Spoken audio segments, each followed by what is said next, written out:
तुम पूरे पागल हो चुके हो। नेतन्याहू पर बुरी तरह से ट्रंप भड़के हैं। फोन कॉल पर जमकर सुनाया। आखिर क्यों डोनाल्ड ट्रंप नेतन्याहू पर भड़के और उन्होंने क्या कुछ सुनाया नेतन्याहू को फोन पर, यह आपको विस्तार से बताएंगे इस वीडियो में। और उसके बाद मिडिल ईस्ट में क्या बदलाव देखने को मिलेंगे ये भी आप इस वीडियो के जरिए समझेंगे। डोनाल्ड ट्रंप ने नेतन्याहू को खूब सुनाया। उन्होंने नेतन्याहू को एहसान फरामोश तक कह दिया है। बीते महीने भी कुछ रिपोर्ट्स में दावा किया गया था कि ट्रंप और नेतन्याहू के बीच लंबी बातचीत हुई थी, लेकिन दोनों के ही बीच कोई सहमति नहीं बन पाई। पश्चिम एशिया में एक बार फिर तनाव अपने चरम पर पहुंच गया है। ईरान पर इजरायली और अमेरिकी हमलों के बाद हालिया युद्ध अभी थमा नहीं था कि इजराइल ने लेबनान में सीजफायर को ताक पर रखते हुए नया मोर्चा खोल दिया है। इजराइल ने लेबनान में घुसकर ऐतिहासिक ब्यूफोर्ट किले को अपने कब्जे में लिया। इस कदम की वैश्विक स्तर पर आलोचना हो रही है। यही नहीं, अब ईरान ने इजराइल की इस कार्रवाई का हवाला देते हुए स्ट्रेट ऑफ हॉर्मुज को दोबारा बंद करने का ऐलान कर दिया है।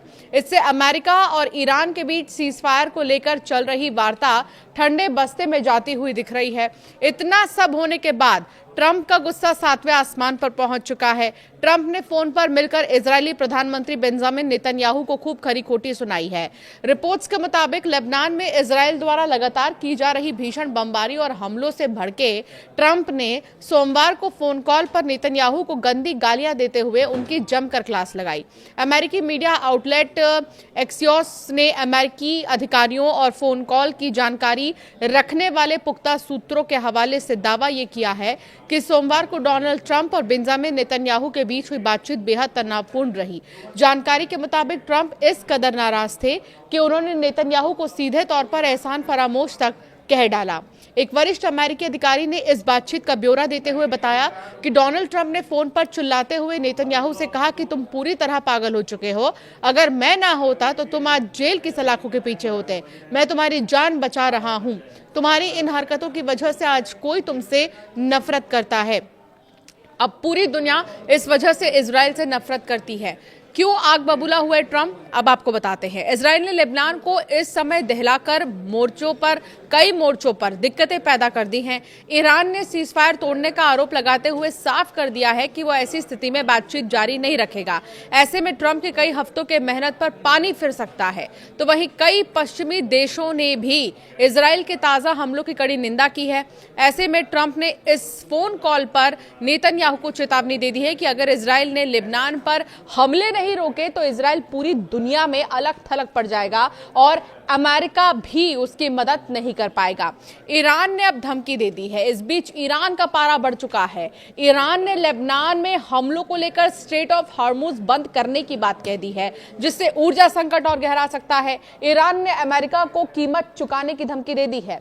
ईरानी संसद के अध्यक्ष मोहम्मद बाकर कालिबाफ ने सोमवार को अमेरिका इजराइल को सख्त चेतावनी देते हुए कहा कि ईरानी बंदरगाहों की नाकेबंदी कर ईरान पर सैन्य दबाव बढ़ाना और लेबनान में आम नागरिकों की जान लेना भारी पड़ेगा। उन्हें इसकी कीमत चुकानी ही होगी। सोमवार को सोशल मीडिया प्लेटफॉर्म एक्स पर एक पोस्ट के जरिए कालिबाफ ने कहा कि लेबनान में नरसंहार करने वाले यहूदी शासन की ओर से किए जा रहे बढ़ते युद्ध अपराध ये दर्शाते हैं कि अमेरिका युद्ध विराम का पालन करने में पूरी तरह नाकाम रहा है।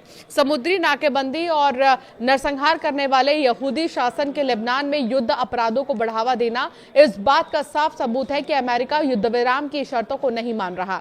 कालिबाफ ने कहा कि हर फैसले की एक कीमत होती है और एक ना एक दिन बिल चुकाना ही पड़ता है। वक्त आने पर सब हिसाब बराबर हो जाएगा।